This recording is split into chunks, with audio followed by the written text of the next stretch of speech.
अच्छा, पहले एक और चीज ध्यान रखिए कि यूरोप को ये ले गए थे लड़ाई में। यूरोप से इन्होंने कहा था, मतलब अमेरिका ने कहा था, वो जो बाइडेन ने कहा था, पैसे निकालो, फ्रीडम सपोर्ट करो यूक्रेन में। नेटो किसने बढ़ाया? ठीक है, पोलैंड स्वयं आया, लेकिन अमेरिका नहीं बढ़ाया ना। जी। हम जो बाइडेन ने ये गारंटी नहीं दी कि यूक्रेन नेटो का भाग नहीं होगा। तो लड़ाई यूएस ने की, और अब शांति भी यूएस कर रहा है, और हाँ। बिल पकड़ा दे रहा है यूरोप को। ये ठीक है। ठीक। अच्छा, पीट हेग्सेथ है सेक्रेटरी ऑफ डिफेंस, उसने कहा कि पहली चीज, कुछ टेरिटरी तो जाएगी। दूसरी चीज, यूक्रेन जो है नेटो का भाग नहीं होगा, नेटो का मेंबर नहीं होगा। ठीक।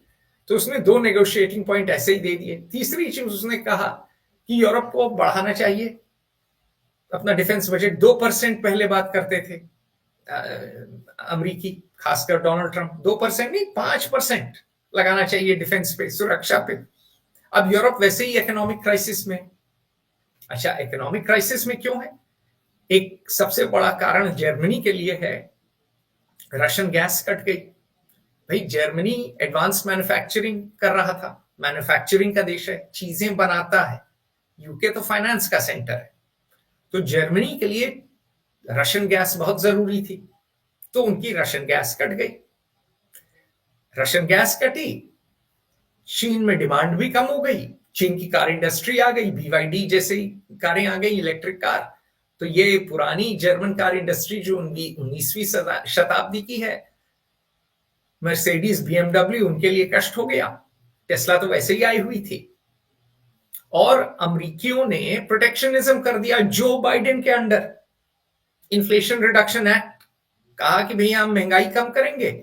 और क्या किया कि बैकडोर से इन्होंने कर दिया प्रोटेक्शनिज्म, अगर बेचना है अमेरिका में तो अमेरिका में बनाओ। तो जर्मनी को डबल वैमी लोग कहते हैं, इनको तो ट्रिपल वैमी पड़ गई कि तीन चांटे चटाक चटाक चटाक। अच्छा, साथ ही साथ उसी समय जर्मनी की सरकार ट्रैफिक लाइट कोalition थी।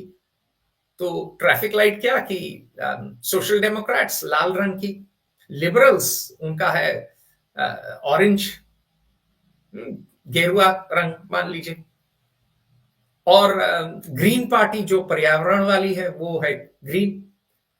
तो ये जो ट्रैफिक लाइट कोalition थी, जोड़ तोड़ की सरकार, वो आपस में ही मल्ल युद्ध करती रहती थी। कभी कोई किसी को पटक रहा है, कभी कोई किसी को पटक रहा है, किसी चीज पे सहमत नहीं है, तो कोई कोई निर्णय ही नहीं ले पाए।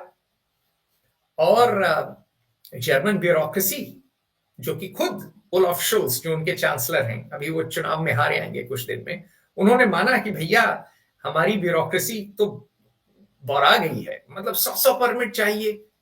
कोई चीज बनानी है तो आप भागते भागते परमिट ही लेते लेते मर आए।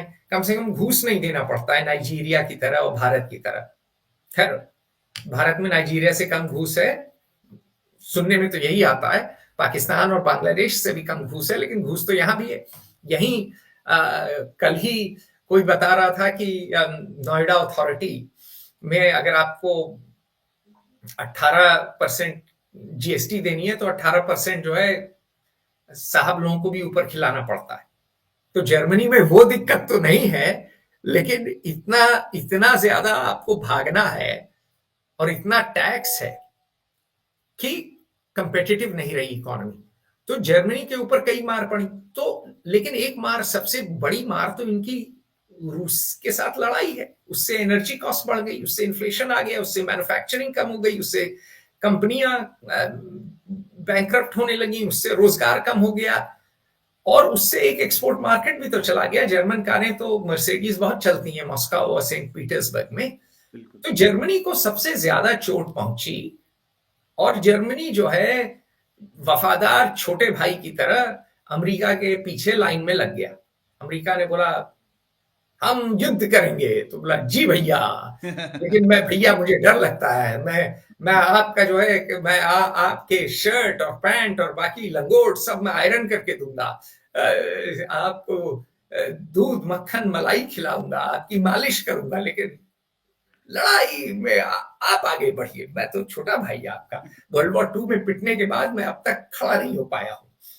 तो चक्कर यह है कि यूरोप वैसे ही वर्ल्ड वॉर टू की वजह से, और जर्मनी पावर हाउस है ईयू का, और इससे पूरे यूरोप में असर पड़ा, पूरे यूरोप में इन्फ्लेशन आया, नॉर्थ इटली भी मैन्युफैक्चरिंग सेंटर है, उस पर भी आया, और इस कारणवश फार राइट पार्टी यूरोप में बढ़ने लगी।